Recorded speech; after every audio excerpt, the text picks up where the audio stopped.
பேஷண்ட்டுக்கு ஹைப்பர் கலீமியா இருந்தால் இன்சுலின் எப்படி இந்த சுச்சுவேஷனுக்கு ஹெல்ப் பண்ணும் அப்படிங்கிறது தான் இன்னைக்கு topic. So let's get started.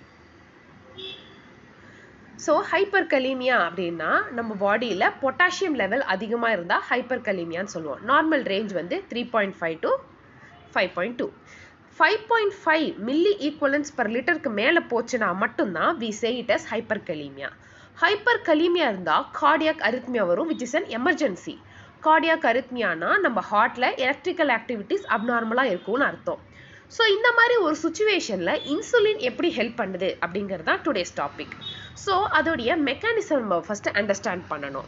இந்த இன்சுலின் கொடுத்தோன்னா இது என்ன பண்ணுன்னா இந்த சோடியம் பொட்டாசியம் பம்பை ஸ்டிமுலேட் பண்ணும்.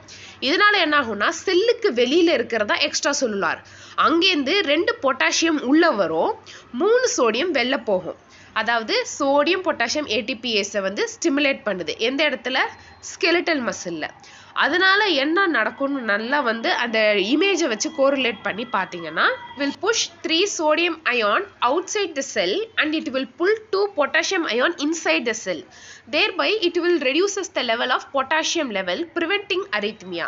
இது ஒரு டெம்பரவரி சொல்யூஷன் தான். இன்சுலின் கொடுக்குறோம், ஸ்டிமுலேட் ஆகுது சோடியம் பொட்டாசியம் பம்பு, சோடியம் வெளில போகுது, வெளில இருக்க பொட்டாசியமை உள்ள இழுத்துக்குது. இதோட எஃபெக்ட் வந்து 15 to 30 மினிட்ஸில் ஸ்டார்ட் ஆகும் அண்ட் இதோட எஃபெக்ட் வந்து 4 to 6 ஹவர்ஸ் யூஸ் ஆகும். கிளினிக்கலாக எப்படி யூஸ் பண்ணணுன்றதான் பார்க்க போகிறோம். இன்சுலின் கொடுத்தா ஹைப்போகிளைசீமியா வந்துடும், அதுவும் ஒரு எமர்ஜென்சி தானே. அப்போ அதை நம்ம எப்படி வயசாக ப்ராக்டிஸ் பண்ணுறோன்னா இன்சுலினை டெக்ஸ்ட்ரோஸோட சேர்த்து கொடுக்குறோம்.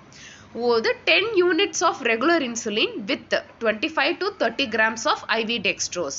Renal casesல 0.1 unit per kg of insulin followed by blood glucose level monitoring. ஆனால் இது இன்சுலின் வந்து ஒரு டெம்பரவரி மேனேஜ்மெண்ட் தான். அந்த எக்ஸஸ் பொட்டாசியம் வந்து டயூரிட்டிக்ஸ் கொடுத்து வெளில எக்ஸ்கிரீட் பண்ணாதான் இட் இஸ் கரெக்ட்.